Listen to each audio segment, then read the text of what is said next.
So let me set the scene for you. You're at a somewhat upscale restaurant and you're looking over the dessert menu. Chances are this is gonna be on there in some shape or form. We are talking about creme brulee. You've had it, we've all had it before, but how many times have you made it at home? That's what we're doing today, and all for the low, low price of just tapping the like button. So don't go anywhere. This has got to be one of the classiest desserts out there. I don't know if it's because it's French, maybe because it's creamy and crunchy, or maybe because it's served in its own little individual thing, but I guarantee you, whoever you make this for is gonna look at you like, ooh, guaranteed. And it's not like it's hard, it's not like there's a lot of ingredients, it's literally just sugar, cream, and egg yolks. So let's just get down to it. First, get yourself a heat-proof bowl. Oh. All right, no need to throw things. Now 3 eggs. No, please don't throw them. Up, 1, all right, fine. 2, okay, see, that's why I told you not to throw it. And the third one, oh geez.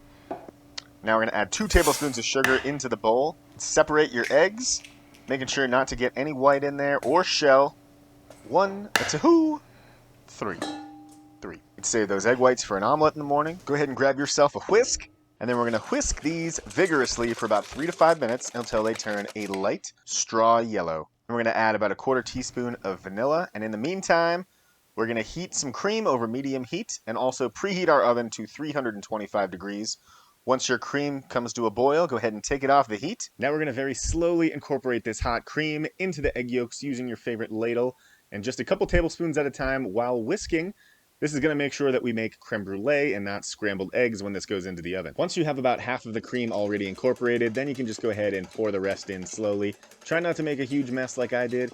And when you're done, you should have something that resembles a really loose pancake batter, which we're going to take over a double boiler and heat the rest of the way through. So I like to switch to a spatula. And then in the bottom pan, you should have no more than 1 inch of water, making sure it doesn't touch the bottom of your heat-proof bowl. And then we're just going to stir this until it's thick enough to coat the back of a spoon, just like that. Get yourself a baking dish that's large enough to fit whatever ramekins you're going to use. I'm using this 7-ounce ramekin and then a big boy 12-ounce ramekin. Now we just pour in our egg yolk mixture. Feel free to go up as high as you like. These are not going to rise in the oven, so feel free to take it to the moon.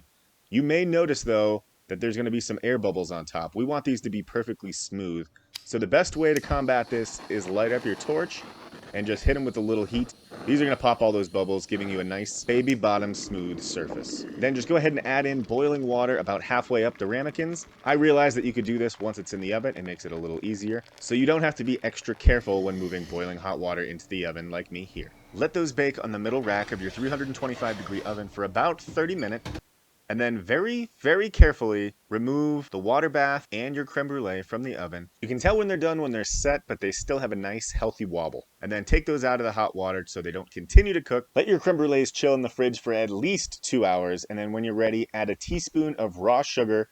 And that is key for this. It cannot be granulated sugar, raw sugar.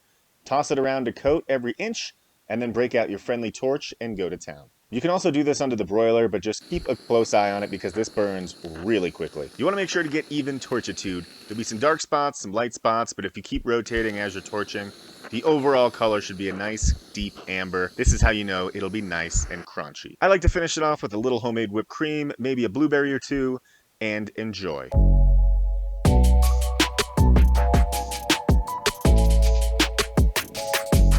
Before you go, let's just do a quick sound test.